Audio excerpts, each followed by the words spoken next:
What is up, crypto ninjas? It is Saturday morning, so it's time to take a look at the crypto price market actions, and it's been a down week again. Across the board, everything's down. Most of it stayed within my ranges, so it's not overly concerning, but you know, never want to see a down week like we've had. But before we get into all the nitty-gritty of things, I do want to remind everybody, I'm not a financial advisor. I'm not here to tell you how to spend your money. I'm just some dude on the internet that's going to tell you his opinion on how he thinks everything's going to go. But it's up to you to do your own research, make sure you're comfortable putting your money in where you want to, and that you're not just following people on the internet, because that's how you're going to get wrecked. So do your own research. All right, we're going to start off as we always do with good old Bitcoin here, who's obviously had itself quite the drop. Let's see, where is the 10th? Right here. So we'll take her from the top on the next day. So we've seen price actions of about 10.5, almost 11% this week, mostly down. I mean, we went up a tiny little bit and then it's dropped from there. So, you know, down week as usual, as seems to be the case these days, but I still think it's only temporary. I know a lot of people are saying that the price of Bitcoin is poised to drop quite a bit. Some people are saying as low as 20,000 all the way down here. But do we drop another 35%, another third of the value? I don't see it. I can kind of see maybe a little bit of a drop from here. If we do manage to get below 30,000 and stay there, we might see prices get down to 25K. 20,000 is like what, the top of the last bull market. We scroll ourselves back out here. We look for, where is it? Here we go. Here's the top of the 2017 bull market, puts us at the $20,000 range. So do we really lose all the way back down to there? We might. I mean, it's possible. It is the crypto game. I'm not going to sit here and say that, you know, it's impossible for the prices to drop down there, because it's entirely possible. But I think we're more likely to, if we do drop below the $30,000 line, which seems to have been our good support so far, I think 25 might be a more reasonable guesstimate of where it might land. But again, once it drops below 30,000, we're kind of in the no man's land at that point. We haven't gone back down there since we've cruised up past it, so we don't really have any well-tested areas. I mean, right here at 28, maybe we could pretend there's one. 28, 29, but that's not really well tested. So there's really not a lot. Maybe here at 23, and then again at 20. So there's not a lot of like well tested ranges below there for me to make any good solid predictions. 25 is just a nice round number that, you know, tends to trigger in the psyche of people. So this $25,000 line is based on it being a nice round number that should make people happy to buy Bitcoin at. So my guess, again, not a financial advisor, I'm just making guesses here on the internet. I'm one dude. So 25K is where I'm pegging my bottom line. And in fact, let's change this to a green support line, because I think this is going to be the mega support if we do drop below 30K, which again, I'm not entirely convinced we're going to yet. I still am predicting a mostly sideways summer here between 30 and 36.5 until, you know, end of July, early August, maybe even into later August at this point. You know, it's really hard to peg exactly when the market's going to heat back up, but I think it's coming. I don't think that we're in the bear market yet. It's possible we might be, and if we are, then, you know, we're in for some downward motions for the next quite a while. But I do think that the bulls are gonna want to have the rest of this year to pump up the prices and take all their profits before the year is over. So I foresee us climbing back up before the end of the summer. Once we start breaking this 36.5 line and we can start holding it, we can start moving back up towards the high 40s, or the low 40s, sorry, then you know, we can start shooting back up to try to get back up to at least where the all-time high was, and then we can fight out at that line and push back up even higher than that. So that is what I think we're going to see with Bitcoin, is a lot of sideways action between 30 and 36.5, possibly dropping to 25 if if the market decides it wants to go down a little bit lower. But we'll see what happens around this $30,000 line, because it does very much seem like we're on our way down to retest it again, which we've done back in May and then again in near the end of June twice-ish. I don't know, did this line get all the way down there? It did not. Almost 30,151. So it's $151 off that line. So, you know, this line seems to be at least weekly tested.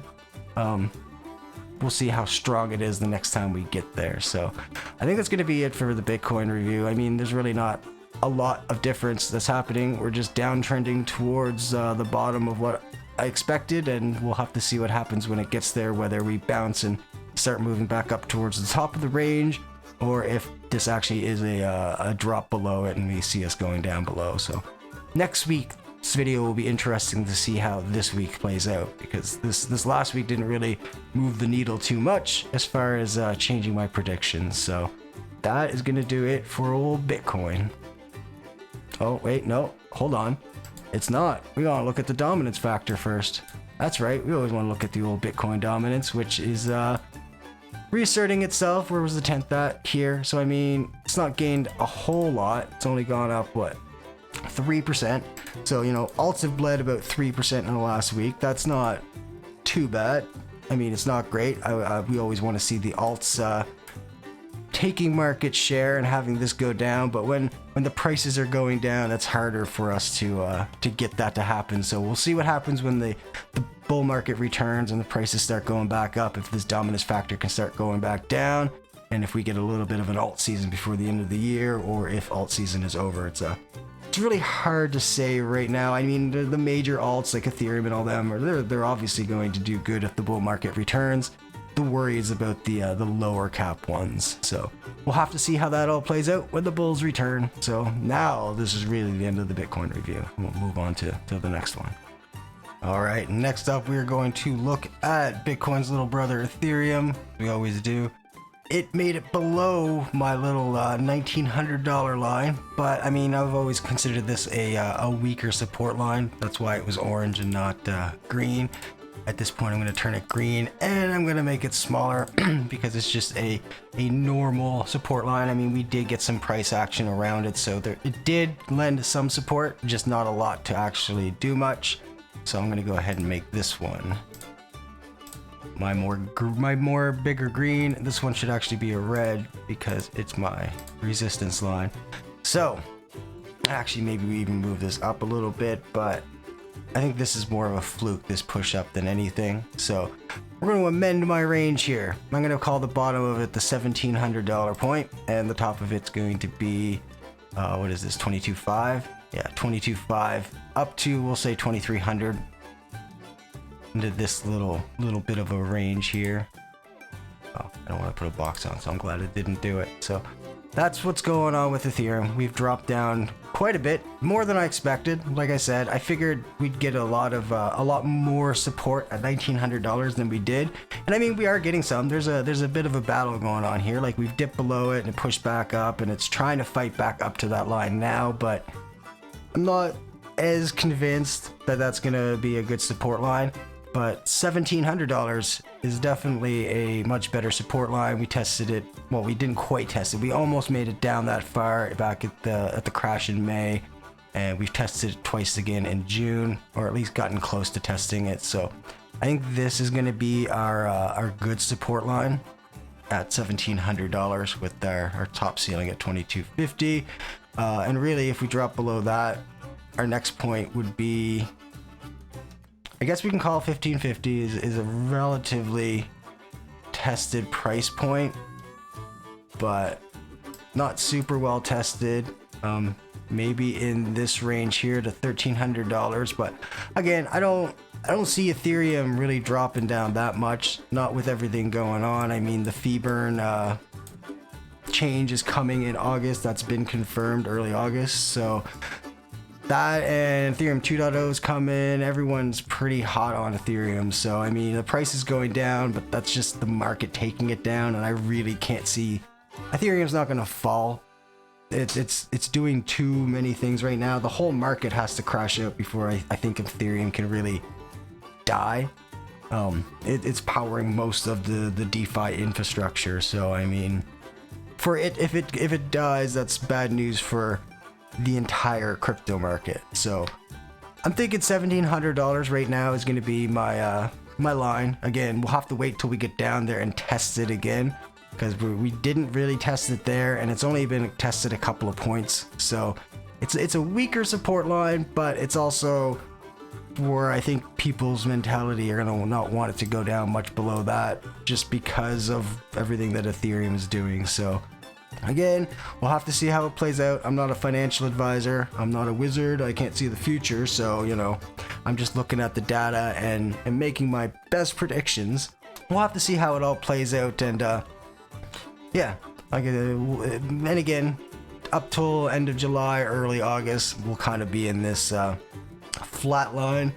But I think by mid-August, definitely by the end of August, I feel that the bulls are going to want to start running again, because that doesn't give them a whole lot of time between now and the end of the year, which I guess, I mean, the longer it takes for the bulls to run, the longer the bulls could run till, but I still think that the end of the year things are going to start icing out a little bit. So we'll see how things play out.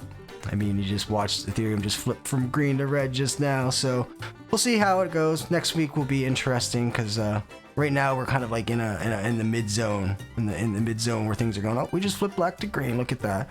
Yeah, we're just in the mid zone. We're not really in a place where price action was going to happen. I mean, $1,900 we had a little bit, but it was pretty weak. So we'll have to see how it all plays out, but that's gonna do it for the Ethereum section of my price video.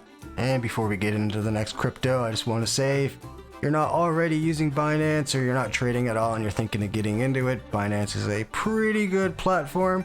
They've got a lot of market depth as far as the spot market. They also have futures markets, and you can trade on leverage and all those crazy things that people want to do. But they've also got things such as staking pools and mining pools, and basically any way you can make money doing crypto, you can probably do it with Binance. And if you use the link that I've stuffed down in the description, you're going to save yourself a bit of money on your trading fees, and who doesn't like to save money? So, and next up, we're going to take a look at Polkadot, which very clearly dropped right out of that wedge, which I pretty much expected it to do. What I didn't expect it to do is break this $13 line. So it's dropped out a little bit lower than I was predicting. So we'll see what goes on with that. I do think, I mean, I've had this $10 line marked as my bottom support for quite a while. I think that this is probably going to be our next support line. Let's go ahead and we'll shrink down the brightness of that guy, because it's obviously not being our support line. We barely had any price action at that point. Maybe we bounced off it a little bit, and then the next day we just dumped right below it. So I want to say $10 is going to be our next place of support, because this is where we were back at the beginning of January. So beginning of the year here was where we got a lot of price action at. But really below that, the next place we have is $5. So do I think Polkadot's going to drop that far? Probably not. Not with all the side chain auctions starting up and them really getting their ecosystem going. They've got a lot going for them, so I don't think that they're going to bottom out to zero. I think that they're just feeling the pressure of, you know, Bitcoin dominance is going up, the prices for everything is going down, everything is getting squeezed, and I think Polkadot's just unfortunately bearing a brunt of that. So it pushed it down below that $13 point, but I can't see it going much below $10. If it does, then that's going to show that people are not really, you know, backing the project anymore. At that point, it's not just about the price that they're getting for their tokens. It's about not backing the project, and I just don't see that, because, you know, they've got a lot going for them. If it does drop below that, then, you know, if we see it drop all the way to $5, that's bad news for you know, the Polkadot ecosystem. So we'll see what happens when it gets down here to the $10 point later this week, or you know, thank you for driving by, Mr. Car with the rattly engine. We'll see what happens. You know, it might even bounce somewhere before it gets down that far, but really the next few days are going to be telling what happens with Polkadot, because she's on her way down. We got to figure out where it finds its bottom at. and I really hope it's at about the $10 point. But we'll have to see. Again, like everything else, I don't expect it to bounce here and then suddenly shoot way up here. The market is definitely not ready for a big recovery at this point. We're gonna need to see it, especially where everything's going down right now. We need to see it kind of cool off a little bit before it starts heating up the other direction. So we'll have to see where this finds its bottom at here in the next few days. It's really hard to say because there's not a lot of historical data with Polkadot. Like, it only really started at the end of last year, really making any kind of moves. So, well, it's hard to draw any additional lines on here to give any guesses other than, you know, right here at $10 where we saw the price action at there. So we'll have to see. This one's a trickier one to do, but it's gonna have to be it for Polkadot because I don't really have much more I can say on this other than we'll have to watch and see what happens. And next up we got Polygon's MATIC token, which again has had a not great week. It's dropped what? Why are you not giving me my... Give me my little box. Thank you. Dropped 30% in Polygon, and we've dropped below what I had figured was going to be our support line at $1, which clearly wasn't. And the next line we have is at 75 cents, which is one of my yellow lines because it's weak, but it needs to be the strong support line now, because after that our next point is like down at like the 50-cent range, 47 cents, 45 cents, which wouldn't be great. I mean, the Polygon token is, or I guess the MATIC token for the Polygon network is, you know, what they're using to power their whole network. So like Polkadot, if it drops, you know, crazy low, that's, I mean, it's good for everyone using Polygon and for their network fees and everything like that, but it's not so great for the network as a whole to lose all that value. So we're gonna have to watch and see and really hope that 75 cents makes the support line that I think it's going to, because if not, we might see drops, you know, another 33% off that price even, which if we drop all the way from $1 to 50 cents is soaking out half the value of the platform in, you know, however long it takes to get there, a week and a half, 2 weeks, whatever it turns out to be. So we want to see. Right now we're kind of at the 200-day EMA, so that might be providing us a little bit of support, and let's hope that the market responds to that. And that we come up off this point, because if we get too much lower than this, I'm going to be a little bit concerned about what's going to happen with Polygon. I mean, I don't think it's just going to go away, but you know, if their tokens aren't getting aren't valuable, they're not going to have money to, you know, innovate and make great big changes to the network and stuff. So we want to hope to see things bounce back here, especially where Polygon has dumped off quite a bit more than I was expecting, but we'll see how it plays out. Again, the next few days are going to be very telling because there's not a lot of historical data on Polygon, and from here, you know, we bounce at the 45 to 50 cent range, and then we're down into the dime range. We're down into like it's worth dimes. So not a lot of historical data, not a lot of lines I can draw on it, and let's hope that this 1 or 75 cent line is the one that we bounce off of. Because if not, then it's going to be really anybody's guess how low it goes. Because I would really like to not see it get down this far. That might be... I'm going to have to put a line here though, aren't I? I'm going to have to do it. We'll put it at 45 cents. We're going to put her at 45 cents and hope that we don't get there. Come on, come on. You can do it. 45 cents. And it's green, and we're going to... Yeah, we'll leave it big. We'll leave it as a big green line for now. And let's hope that we don't get down to 45 cents. Let's hope that 75 cents is where we rest at.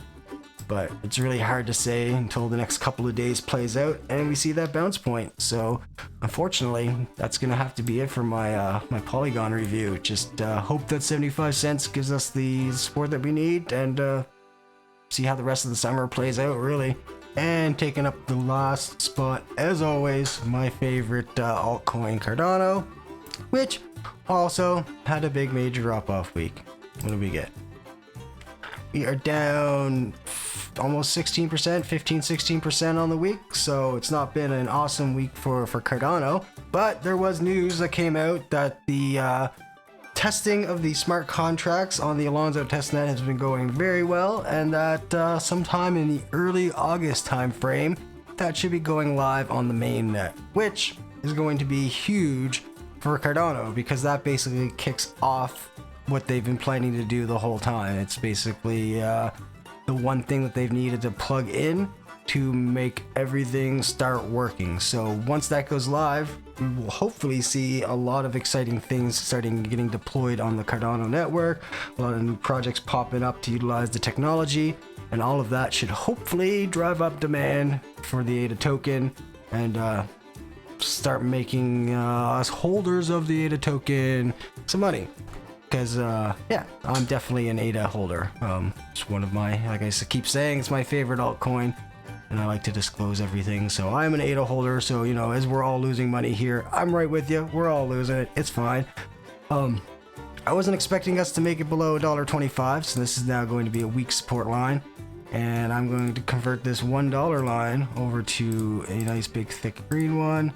And we are going to hope that provides us the support. I'm going to actually say I'm going to hope that the 200-day EMA is going to provide us the support that it at least apparently seems to be providing for today. We bounced off of it today, so that's not a lot of data to go on. But below that, I mean, $1 was tested here at the end of June and back during the crash, and we didn't make it below it. Last time we were below $1 was way back in April. But if we do make it below that $1 point, I mean, really, it's a quite a free fall from there. The next price actions would be down. Oh, well, I guess right around where Polygon was, right in the 45 to 50 cent range. So let's hope that we don't quite dump off quite that far, because that would make me sad. And I'm sure it would make a lot of you sad as well. And so let's hope that $1 provides us the support line that I think it will. I'm going to actually say I'm going to hope that we don't even get down that low, and that somewhere soon we're going to see a reversal and start moving back up. Again, I don't think that reversal is going to be a big spring action that shoots us way up into, you know, the stratosphere. That's going to take a few more weeks into the, you know, beginning middle of August, maybe end of July still. But things are taking a little longer to cool off and heat up than I expected, so I'm gonna push it out and say, you know, early August to mid-August, maybe end of August, but I don't really see it pushing out quite that far. I think the bulls are gonna want to start getting a taste of their gains again before that. So not a lot we can say here. We're kind of in untested territory. Not a lot of price lines I can draw in between where we are and the $1 point. I mean, here maybe $1.11. It's tested here, kind of here, and kind of here. So maybe the $1.10 line gives us a little bit of support, but it's hard. I'm gonna do it. I'm gonna put the $1.10 line in there as a weak support line. I'm not gonna make it a strong support line, but it's something that we might see a little bit of price action happen around. So I'm gonna stick her on there, and we'll see what happens. So I guess it was tested there too. So maybe $1.10 gives us a little bit of price action, but again, I'm not gonna call it the bounce point. I'm gonna say that I hope that is around the $1 point, because that seems to be a more battle tested line than a $1.10. So we'll have to see again how this week plays out, because we're kind of like in the middle of a swing. So it's hard to see where you're going while you're in the middle of it, especially when there's not a lot of well-tested lines that you can make your guesses at. So I'm gonna peg my prediction at around $1 that we're gonna see a reversal at, unless the market starts heating up here before the end of the weekend and at the start of next week. But that's gonna do it for my Cardano review. And that's gonna do it for me for this week's video. I hope you enjoyed it. If you did and you've made it this far, you might as well go ahead and throw a little like on it, so that way the YouTube algorithm might let some more people see it. Obviously this channel's pretty new and I would like it to grow a little bit. If you're not subscribed, you can go ahead and subscribe. I do one of these every Saturday morning. maybe if the channel gets big, I start doing a little bit more than that. But for now, it's every Saturday. I do posts on my website every weekday. I write articles about crypto projects, just blockchain technology in general, all sorts of fun stuff, so you might want to check that out. I send out a newsletter every Friday with some stuff about what's going on in the news and some more price predictions and all of that. So lots of things to find. It's all linked down below. It's all on my website. I'm gonna shut the fuck up and get out of here, and everybody have yourselves a good week.